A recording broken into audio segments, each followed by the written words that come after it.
क्या आपको पता है कि इटाली जो कंट्री है वहाँ पे एक जगह है जिसका नाम है सिसिलिया, और उस एरिया में एक कॉलोनी है जिसका नाम है सेंट्यूरिप, और वो सेंट्यूरिप कुछ ऐसा दिखता है। ये दुनिया का इकलौता ऐसा जगह है जहाँ का शहर जो है वो पूरा एक इंसान के शेप में बनाया गया है, और ऐसा लगता है कि ये इतना लंबा सा बॉडी है, 2 हाथ है, 2 पैर है। One of the most amazing town designs. Fact number 22, ये भी एक मस्त सा फैक्ट है। क्या हुआ था कि साल 1974 में एक फेरो का ममी, ये जो बॉडी देख रहे हो आप, रामेसेस 2 का, इस ममी का प्रिजर्वेशन और मेंटेनेंस के लिए फ्लाइट से पेरिस भेजना था। ये था इजिप्ट का और इसको भेजना था फ्रांस का कैपिटल पेरिस प्रिजर्वेशन के लिए। बट जो फ्रांस का लॉ है वो ये कहता है कि भले ही कोई बॉडी मरा हुआ हो या जिंदा हो, उसको पासपोर्ट लगेगा वहां जाने के लिए, पासपोर्ट। तो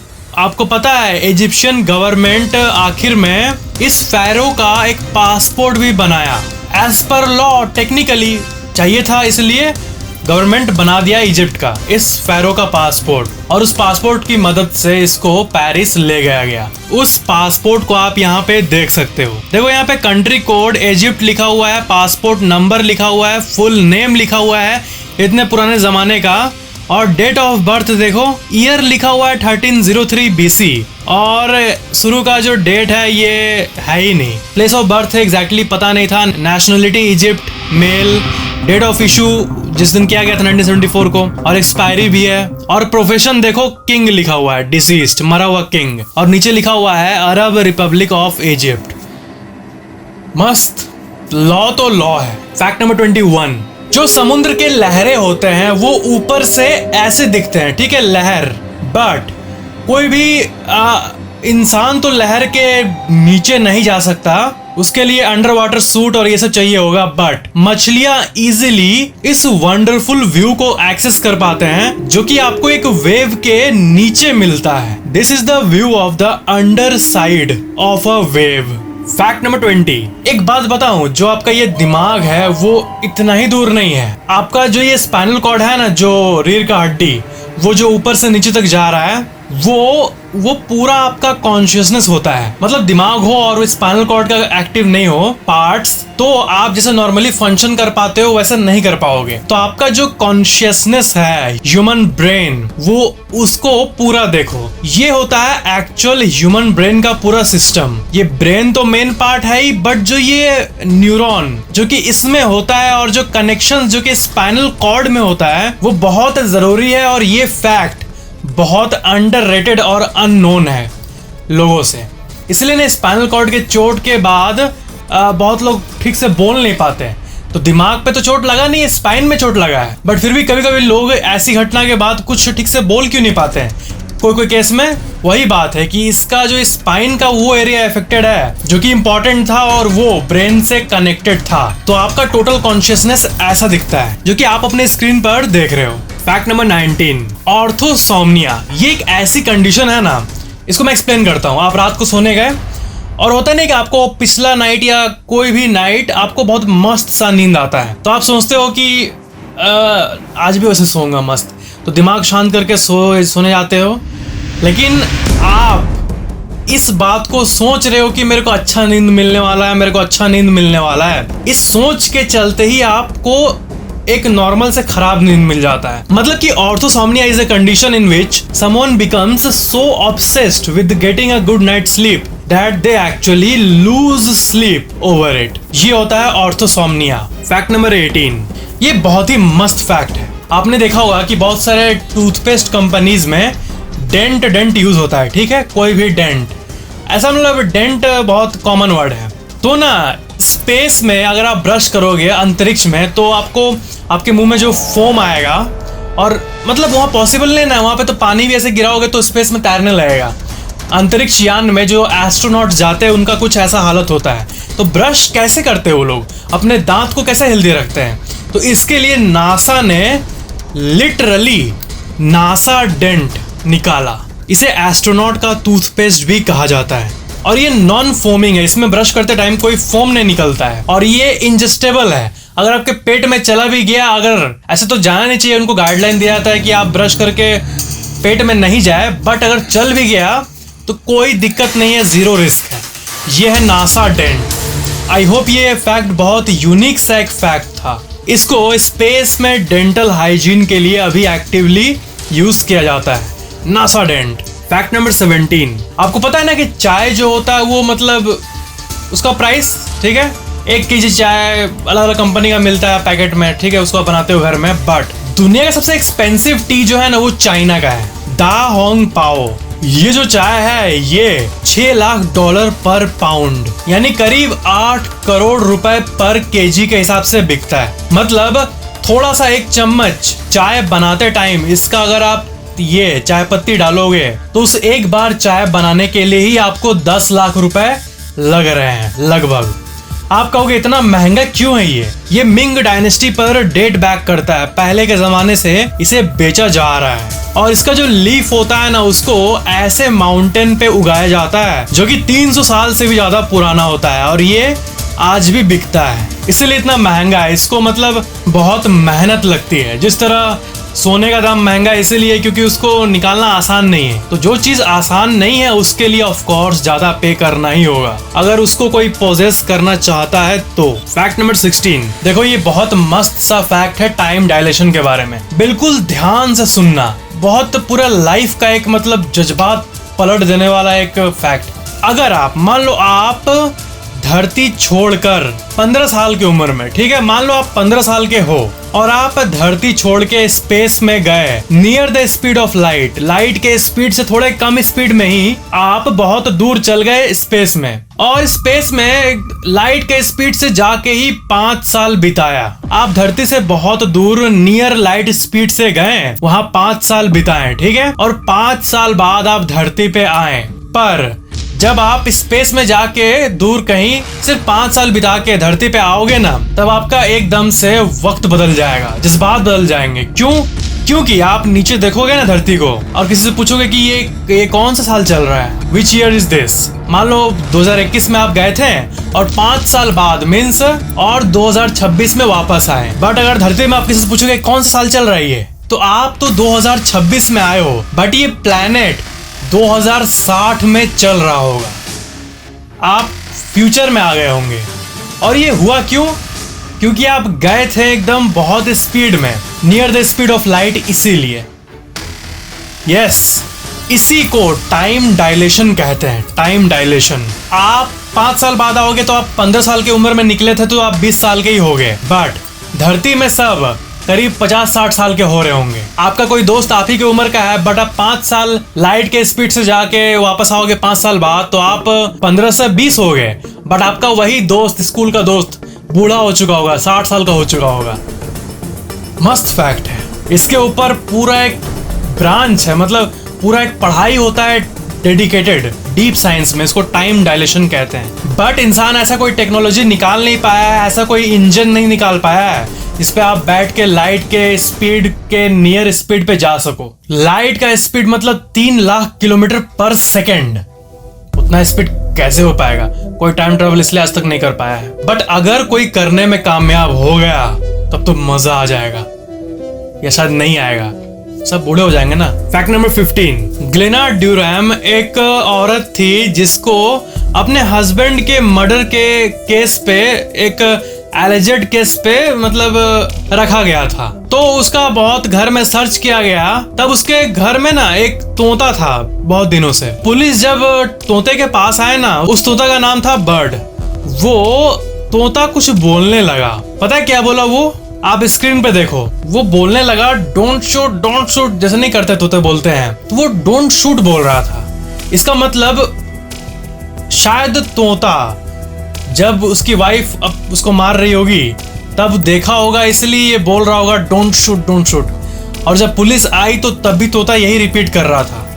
तो ऐसे कनेक्शन पाए पुलिस, बट फाइनली कोर्ट में इसको मानने नहीं, मतलब इसको थोड़ी कोई विटनेस के रूप में ले सकते हैं हम लोग, क्योंकि ये तो एक जानवर है, बट फिर भी ये केस इंटरेस्टिंग था।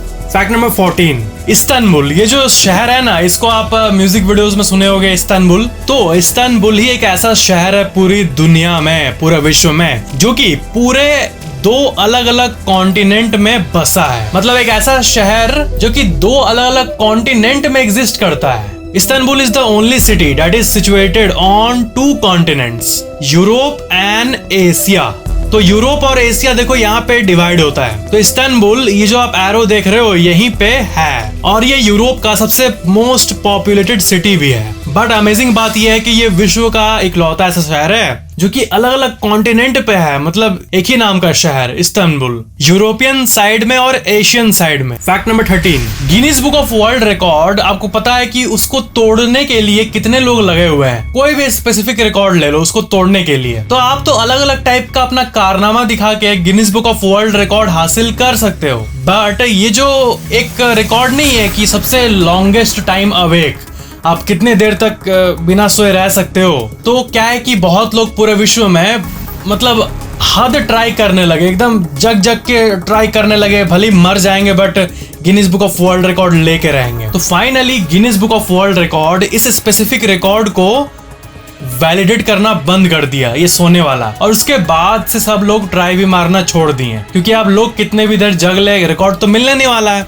इसलिए अब कोई नहीं जगता इस रिकॉर्ड को तोड़ने के लिए। और ये अच्छा है नहीं जगता, क्योंकि इससे दुनिया भर के लोगों का हेल्थ खराब हो रहा था। तो Guinness book of world record के लोगों ने अच्छा किया। फैक्ट नंबर 12, जो मार्वल मूवीज देखते होंगे वो विजन को जानते ही होंगे, ऑफ कोर्स, सुन के गूज़बम्स आ गया होगा। तो पॉल बेटानी ये एक्ट किए थे विजन का और कर भी रहे हैं। तो एक मूवी प्रोड्यूसर ने इन्हें बोल दिया था बहुत पहले, एवेंजर्स के पहले, कि इनका करियर खत्म हो गया और ये हॉलीवुड में कोई काम के नहीं है। तो ये बात जब वो मीटिंग में सुने, उसके बाद वो बस एक जगह पे सनसेट देखते हुए जस्ट एक पार्क में बैठे हुए थे। तभी जॉस वेडन, जो कि बहुत बड़े मूवी प्रोड्यूसर थे, वो इनको कॉल किए और बोले, क्या तुम विजन का रोल करोगे एज ऑफ अल्ट्रॉन में? और एज ऑफ अल्ट्रॉन को उन्हीं ने डायरेक्ट किया था। और उसके बाद की कहानी आप सबको पता है, मार्वल फैंस। फैक्ट नंबर 11, जो पहले के टेलीफोन लाइंस होते थे ना, वो मतलब गद्धड़, जैसे मेरा फेवरेट वर्ड है गद्धड़, वैसा होते थे।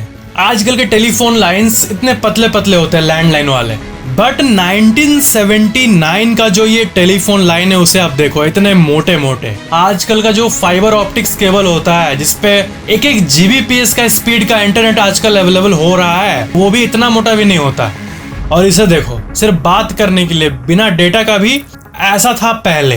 टेक्नोलॉजी कैसे इवॉल्व हुई है, बहुत गजब तरीके से। फैक्ट नंबर 10, ट्यूलिप जो ये फ्लावर होता है वो हॉलैंड में बहुत ज्यादा मात्रा में उगता है। तो जब ये पूरा एकदम जोरों शोरों पे होता है ना, जब वहाँ के किसान पूरा एक्टिव होते हैं, तब अगर ड्रोन से एक एरियल व्यू लिया जाए ट्यूलिप के फील्ड का हॉलैंड में, तब ये कुछ ऐसा दिखता है। ऐसा लग रहा है कि कागज से, क्रेयॉन से एक पेपर पे डिजाइन बना दिया गया है। ये जो ट्यूलिप फूल होता है ना, ये बहुत ब्राइट होता है। सिर्फ फोटो में ही नहीं, बल्कि आप ऊपर से देखोगे ना, तब भी आपको ऐसे ही एकदम नजर आएगा, क्योंकि वो बहुत, जब उस पर धूप पड़ता है तो बहुत ब्राइटली दिखता है। और ट्यूलिप फील्ड जो होता है हॉलैंड का, वो अपने बेस्ट काम के टाइम पे कुछ ऐसा दिखता है। फैक्ट नंबर 9, ये जो फैक्ट है, ये one of the best facts told by me है। तो रिसर्चर्स ने 3000 साल पुराने एक इजिप्शियन ममी का जो वोकल कॉर्ड है उसको रिक्रिएट किया मेडिकल सेंसर और 3D प्रिंटिंग से। और उनका जो गला का ये पार्ट होता है उसको इन्होंने रिक्रिएट किया इलेक्ट्रॉनिकली। और उनका बहुत सारा स्कैनिंग करके ये पता किया गया कि वो लोग उस जमाने में जब ये ममी बोलता था, इंसान था, तब कौन कौन सा वर्ड बोलते थे ये। तब ये पता चला कि उनका वोकल कॉर्ड एक स्पेसिफिक मूवमेंट में बार बार होता था। और वो वर्ड को जब डिकोड किया गया, तब पता चला कि वो वर्ड है बेड और बैड। इसका मतलब 3000 साल पहले भी बेड, मेरे लिप्स के मूवमेंट को देखो, बेड या फिर बैड, इसका जो मीनिंग है वो भले ही आज बेड या फिर गंदा, बैड, ये मीनिंग हो, बट उस टाइम और इससे भी पहले के टाइम में जब उन लोगों का एंशिएंट लैंग्वेज होता था, उनमें भी ये वर्ड था। और ये सब एक ममी के गले के, ये सब उनके गले के पूरे पार्ट को स्कैन करके पता चला।